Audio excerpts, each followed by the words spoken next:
Pemirsa Intens investigasi terkait rekaman percakapan telepon antara Denny Sumargo dengan Farhad Abbas yang membahas pribadi Novi bocor. Rupanya masalah ini pun kini semakin panas. Pasalnya, usai Denny Sumargo menyatakan bahwa pelaku penyebar rekaman tersebut ada 5 orang. Di antaranya, nama Novi pun ikut disebut. Novi pun akhirnya secara tegas membantah tuduhan Denny Sumargo. Lantas benarkah Novi pun merasa menjadi pihak yang dirugikan karena merasa dihina? Dan benarkah pula penyebaran rekaman telepon itu sangatlah jelas bahwa pihak yang merekamlah adalah pihak yang paling mungkin dalam menyebarkan rekaman tersebut.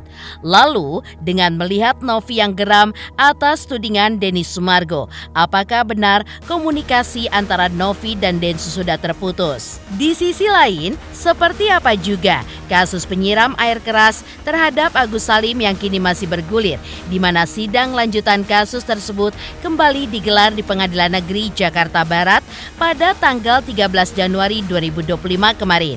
Seperti apa harapan dan keinginan Aji yang ingin mendapatkan vonis ringan-ringannya dari hakim dalam kasus ini? Dan bagaimana pula kegiatan Agus yang kini sering terlihat melakukan siaran live di akun sosial media pribadinya? Pemirsa, bersama Intens Investigasi, kami hadirkan kabar terkini, terpercaya, dan teraktual. Tetapi sebelumnya, jangan lupa untuk like, subscribe, dan juga share channel YouTube ini.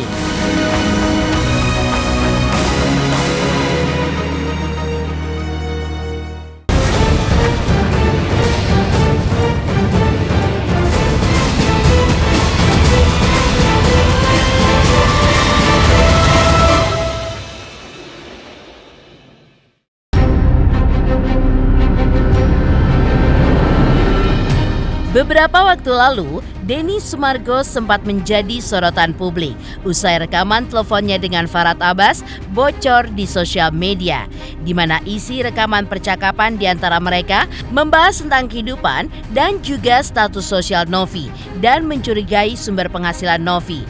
Dan ketika berada di Nusa Tenggara Timur, Denny Sumargo juga sempat menyebutkan bahwa ada 5 orang yang ia curigai telah membocorkan rekaman tersebut ke sosial media. Salah satunya adalah Novi. Menurut Densu, bocornya rekaman telepon itu jika diperhatikan garis pembicaraannya akan terlihat jelas, justru menguntungkan seseorang. Namun, dalam kesempatan kemarin saat bertemu dengan para awak media, Novi yang ditemani oleh tim kuasa hukumnya secara tegas juga membantah pernyataan Denny Sumargo. Menurutnya, ia pun justru menjadi pihak yang sangat dirugikan karena ia pun merasa dihina. Bahkan menurut Novi, sebelum rekaman itu menjadi viral, ia pun justru tidak ingin mendengarkan isi rekaman telepon tersebut ketika mantan kuasa hukumnya Brian Praneda meminta Novi untuk mendengarkan isi rekaman percakapan Densu dan Farhad. Sebenarnya jujur gue penasarannya adalah ini orang dapat duit dari mana ya? Kok mobilnya bisa ganti ini ganti itu? Gue tuh sempat mikir tuh apa gitu. Terus gue juga sempat ngomong sama dia, lu masuk ke konten ini sebenarnya lu kan cewek ya, lu mau cari duit atau sebenarnya lu emang niat murni mau nolong? Gue sempat nanya gitu dulu, terus dia jawabannya mau nolong gitu. Tapi kalau nolong banyak uang keluar sendiri loh, gue bilang. Dia bilang aku pakai uang dari hasil YouTube aku segala macem. Awalnya ya. Itu wawancara dia bilang 3 hari donasi sisanya buat ODG itu kapan ya? Itu wawancara udah sebelum kemarin gue ngobrol sama dia. Itu berarti sebenarnya gini ya. Kalau Agus cuma 3 hari sisanya bebas, sisanya dibebas sama aja kan begitu kan? Iya, itu dia agak sulit jawab. Kok siapa yang nyebarin rekaman video itu kok? Rekaman apa? Suara itu kok. Oh suara, Iya. jadi suaraku yang bocor. Iya ya kok. Sama suara Pablo. Iya. Petunjuknya begini, ada 5 orang yang diduga. Farhad nomor 1, Pablo, kemudian almarhum Alvin, Ya Alvin Lim. saya, Ya. dan mungkin Novi. Tapi kalau kau dengar itu isi di dalam rekaman itu pasti kau jelas siapa yang paling diuntungkan dari tersebarnya isi rekaman itu. Oke kok. Dari situ kau bisa tahu kira-kira petunjuknya arahnya kemana. Tapi ini belum tentu benar. Oke kok. Cuman itu petunjuk yang saya dapat terakhir, nanti saya lihat di kepolisian karena saya sudah bikin laporan. Soalnya kan kita mendapatkan informasi dari situ pertama, yang kedua juga ya adanya juga rekaman ya, ada rekaman tapi nggak akan lah kita up ya gitu. Intinya ada rekaman yang ada orang kok bisa gitu. Saya merasa orang tersebut adalah orang yang sangat baik gitu, kok bisa menjatuhkan saya, itu niatnya apa sih juga ada. Saya apa yang diuntungkan? Saya yang dihina-hina, saya yang dijelek-jelekin, keuntungan saya apa? Dapat iba dari masyarakat. Loh, saya nggak pernah tahu gitu loh bahwa masyarakat akan iba terhadap rekaman tersebut. Tapi yang kalau saya mau dirugikan, saya harus yang paling dirugikan gitu. Dari 2 rekaman tersebut, saya yang dijelek-jelekin, saya yang dihina-hina seperti itu. Jadi kalau dibilang keuntungan, apa keuntungannya, kan lucu. Semoga sih netizen juga bisa berpikir baik ya, bisa smart gitu terhadap berita yang katanya saya. Kalau saya sih poinnya lebih ke bukti aja. Kan sekarang udah proses katanya melaporkan ke pihak yang berwajib, dan saya pastikan pada saat mungkin 2 bulan yang lalu, saya aja nggak mau dengar rekaman itu karena saya tahu dari Om Brian, mantan PK saya, bahwa intinya ngomongnya gini-gini. Demi Allah saya nggak lihat tuh, nggak dengar rekaman itu. Saya minta tolong orang terdekat saya, pasangan saya, untuk mendengarkan isinya apa sih gitu. Jadi pada saat booming viral fittingnya, saya baru tahu oh isinya ini. Jadi kalau dibilang menyebarkan, buktikan aja, silakan buktikan. Novi yang dicurigai menjadi salah satu dari 5 dalang yang menyebarkan rekaman telepon tersebut. Kuasa hukum Novi juga menjelaskan posisi Novi. Menurutnya, tuduhan itu pun tidak berdasar, sedangkan Novi sendiri tidak terlibat dalam percakapan telepon tersebut. Bahkan, dari sudut pandang manapun, baik dari penelitian teknis maupun analisa hukum, menurut kuasa hukum Novi, bahwa sangat jelas pihak yang merekam percakapan adalah pihak yang paling mungkin dalam menyebarkan rekaman tersebut. Capek banget. Terus saya nggak tahu ya, dari turunannya tidak berdasar, itu poin pertama. Terus yang kedua pun, kok saya selalu ditarik-tarik ya? Ini kan sudah selesai harusnya gitu. Ada lagi dikaitkan ke kanan, ke kiri. Kenapa harus saya gitu? Kenapa nggak yang lainnya aja? Kenapa nggak biarkan hidup saya damai? Nanti giliran saya klarifikasi, dibilangnya saya menggoreng, kan jadi kita serba salah posisinya. Jujur sangat kecewa dengan statement-statement itu ya, apalagi opini publik yang menggiring bahwa penyebaran video itu adalah penyebaran rekaman ya, maksud kami adalah dari teknologi. Sekarang logikanya begini teman-teman, itu rekaman dari 2 orang, rekaman via telepon, 2 orang saja nih melakukan, entah melakukan perekaman masing-masing ataukah salah satu pihak. Tinggal kemudian yang menyimpan rekaman ini pasti dua belah pihak atau satunya saja kan gitu.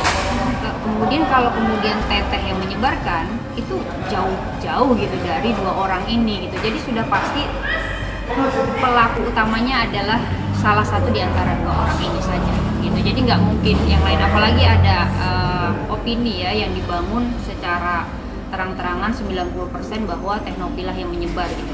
Kan nggak mungkin objeknya, kalau objeknya tidak direkam, apakah mungkin ada penyebaran? Kan nggak mungkin kan gitu.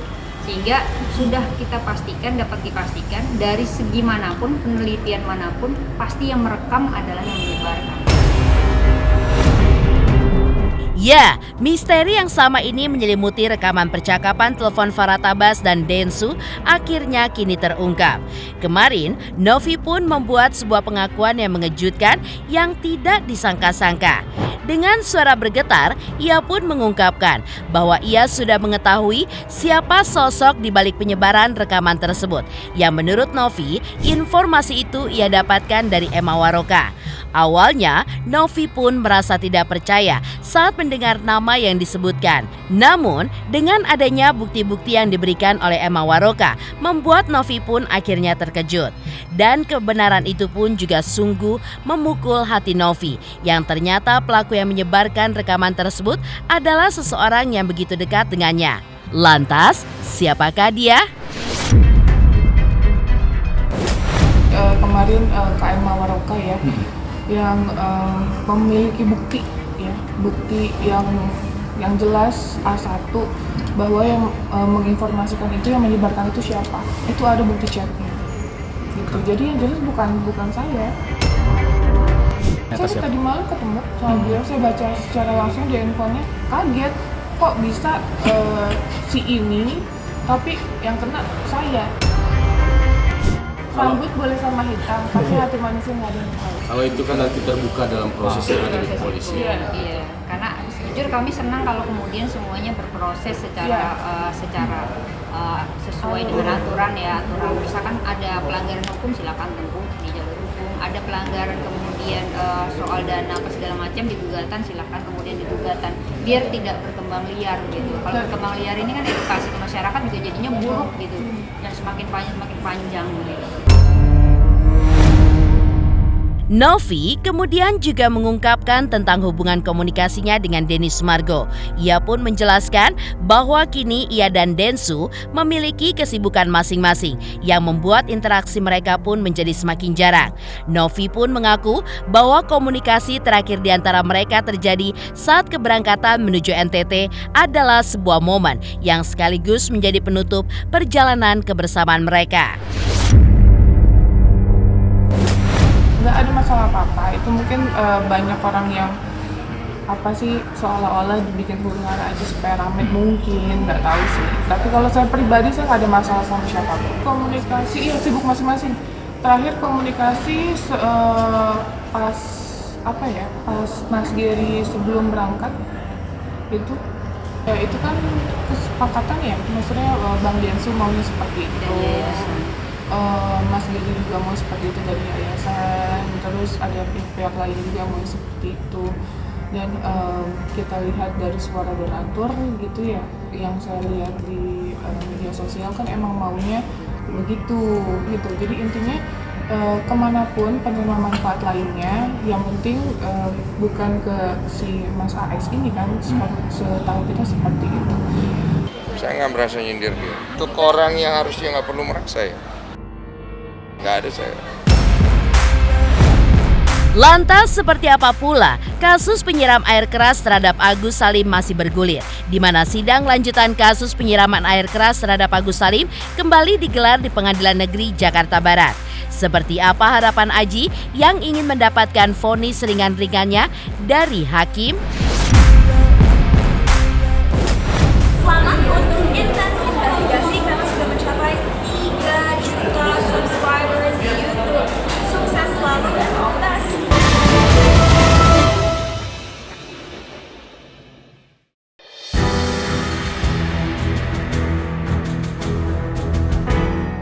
Di sisi lain, kasus penyiram air keras terhadap Agus Salim masih bergulir, di mana sidang lanjutan penyiraman air keras terhadap Agus Salim kembali digelar di Pengadilan Negeri Jakarta Barat pada Senin 13 Januari 2025 kemarin. Beragendakan pembacaan vonis dari hakim kepada Aji sebagai terdakwa. Namun kuasa hukum Aji menyebut sidang pembacaan vonis kemarin pun harus tertunda karena hakim sedang sakit.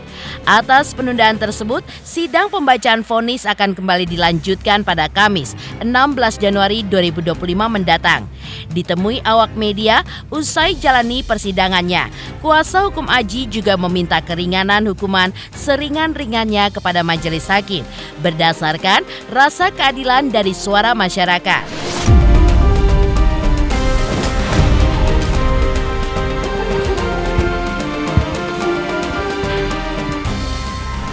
Kepada Pak Jaksa dan Terdakwa ya, bacakan yang padatnya. Sakit umumnya satu sudah sakit. Jadi oleh karena itu maka belum selesai bermusyawarah karena hakimnya sedang sakit. Dan maka untuk membaca putusan kita tanggal 16 Januari 2025. Itu ya, terdakwa ya.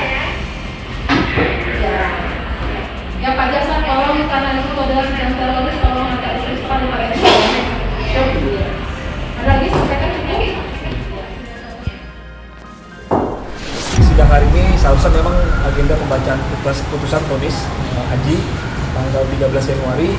Cuma sebagaimana juga tadi teman-teman ketahui, dalam proses persidangan ada salah satu hakim anggota yang masih berhalangan sakit. Karena memang sebelum putusan itu hakim akan melakukan permusyawaratan hakim dulu, RPH. Jadi akan ditunda di tanggal 16 Januari, hari Kamis. Harapan kita Aji akan mendapatkan vonis yang seringan-ringannya. Artinya vonis yang seringan-ringannya itu sesuai dengan rasa keadilan masyarakat, rasa keadilan hukum yang memang juga kita melihat banyak disuarakan oleh masyarakat, dan saya mengucapkan terima kasih. Mudah-mudahan di hari Kamis nanti tidak ada penundaan lagi pembacaan putusan dan vonisnya sesuai apa yang kita harapkan. Oh iya, tuntutan 5 tahun dibacakan oleh jaksa penuntut umum. Selain itu, kuasa hukum Aji juga menjelaskan mengenai kondisi terkini Aji, di mana saat mengunjungi Aji pada Desember 2024 lalu, tepatnya saat liburan tahun baru, kondisi Aji pun dinyatakan sehat-sehat saja. Bahkan dalam kedatangannya ke Rutan Salemba, kuasa hukum Aji pun juga menyampaikan kepada Aji tentang rencananya untuk mengajukan pledoi. Kondisi Aji sehat. Saya sebelum libur tahun baru kemarin sempat ketemu dengan Aji. Saya langsung jenguk ke Salemba. Saya juga menyampaikan, waktu itu saya menyampaikan tentang rencana pledoi atau nota pembelaan ya. Lantas seperti apa juga? Usai kisruh donasi yang berkepanjangan, Agus Salim pun kini sering terlihat melakukan siaran langsung di akun sosial media pribadinya. Bahkan konten yang dibuat pun juga beragam, mulai dari kegiatan harian seperti memasak, konten galau, hingga berjanda bersama followersnya, seperti membuat puisi romantis untuk sang istri tercinta yang selalu setia menemaninya. Selamat untuk Intens Investigasi 3 juta subscriber, luar biasa sekali 3 juta. Ya pokoknya semakin sukses lah dan bisa menghadirkan sesuatu yang memang baik untuk diperlihatkan.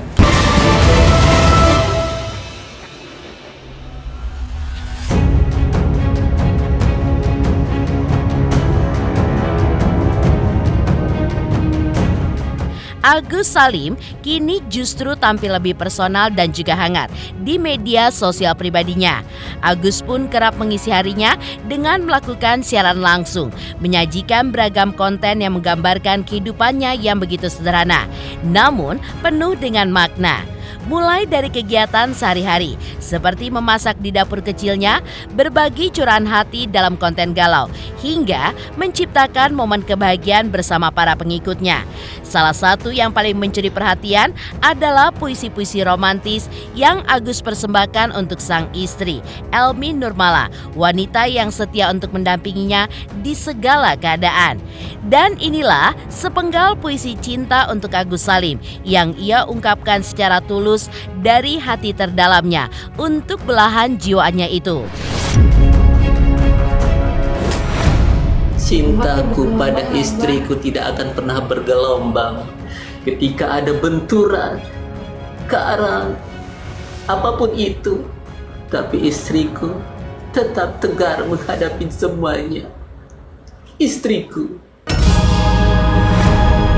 Demikian pemirsa, kabar terkini, terpercaya, dan teraktual yang kami hadirkan hari ini.